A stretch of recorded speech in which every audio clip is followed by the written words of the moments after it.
dengan saya Fathia Syahida dari Fakultas Hukum Universitas Surya Kencana Cianjur, Jawa Barat. Di sini saya akan mereview kembali materi mata kuliah Hukum Pidana pada pertemuan terakhir pada tanggal 29 Mei 2023 yang disampaikan langsung oleh dosen saya, Ibu Prof. Dr. Hajah Heni Nuraini SMH dan Bapak Dr. Muhammad Randy Aridayandi SMH. Pembahasan terakhir ini melanjutkan pertemuan sebelumnya yang membahas bab 7 mengenai alasan penghapus pidana. Sebelumnya sudah dibahas mengenai alasan pembenar dan alasan pemaaf, maka pembahasan selanjutnya yaitu mengenai daya paksa atau overmatch.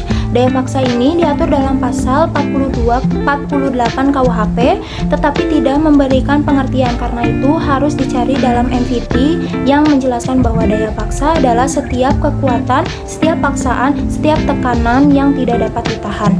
Dalam doktrin, daya paksa dibedakan dalam dua bentuk, yaitu daya paksa absolut, vis absolut.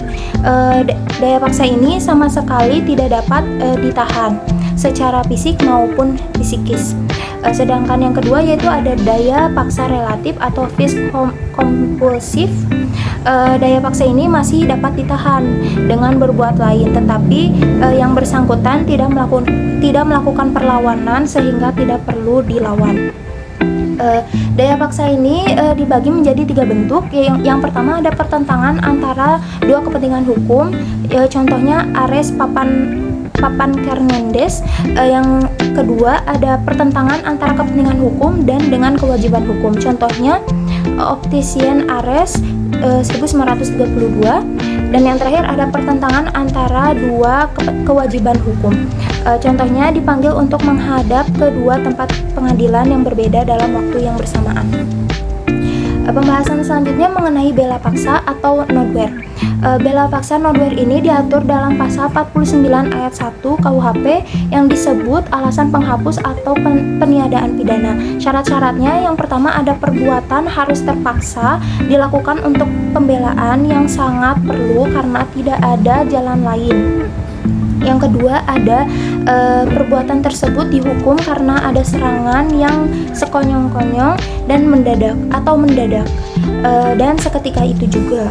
Yang terakhir ada pembelaan, itu hanya dapat dilakukan untuk kepentingan hukum yang ditentukan secara limitatif, yaitu secara diri sendiri atau orang lain, kehormatan kesusilaan sendiri atau orang lain, harta benda sendiri atau orang lain. Bela paksa ini melampaui batas atau nodware exist diatur dalam pasal 49 ayat 2, yaitu berupa melampaui batas pembelaan yang diperlukan, pembelaan yang dilakukan sebagai akibat yang langsung dari guncangan jiwa yang hebat. Guncangan jiwa yang hebat itu diakibatkan oleh adanya serangan. Jadi antara guncangan jiwa yang hebat dengan serangan atau ancaman serangan harus ada hubungan kausal. Melampaui batas pembelaan yang diperlukan dapat terjadi karena alat yang digunakan dalam pembelaan atau cara pembelaan terlalu keras. Misalnya yang menyerang memukul dengan sepotong kayu, tetapi yang diserang memukul kembali dengan sepotong besi. Yang diserang sebetulnya dapat melarikan diri atau mengelak dari ancaman tersebut, tetapi dia memilih pembelaan. Nodware exist harus dilakukan dengan hal adanya guncangan jiwa yang hebat, perasaan takut, khawatir atau bingung, perasaan marah yang sangat. Bela paksa dapat dijadikan alasan pemaaf dan bukan pembenar. Pembahasan selanjutnya ada melaksanakan ketentuan undang-undang, disebut juga Wetlige Voorschrift yang diatur dalam pasal 50 KUHP. Syarat melaksanakan perintah undang-undang adalah harus ada perbuatan melaksanakan undang-undang untuk kepentingan umum, perbuatan tidak terbatas pada perintah undang-undang, tetapi juga atas wewenang yang diberikan undang-undang. Ada perbuatan harus patut, wajar, dan masuk akal. Perbuatan yang masuk kategori melakukan undang-undang tidak bersifat melawan hukum, sehingga masuk dalam alasan pembenar.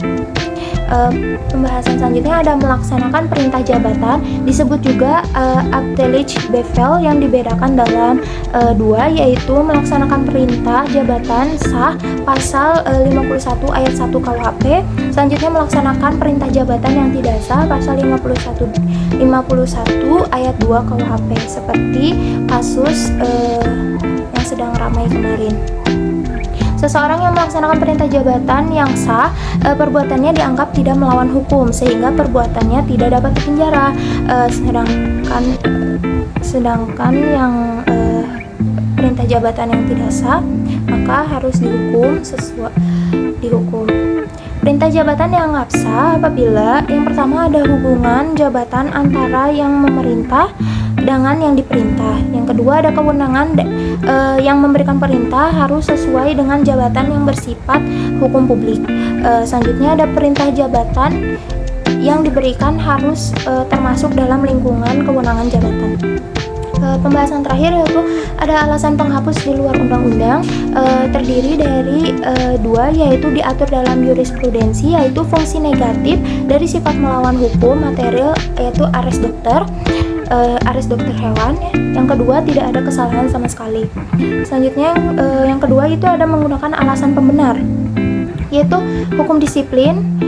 Yang kedua ada persetujuan atau izin dari orang yang dirugikan, dan yang terakhir ada menggunakan alasan pemaaf. Mungkin cukup sekian penjelasan dari saya. Mohon maaf jika review sebelumnya banyak kesalahan,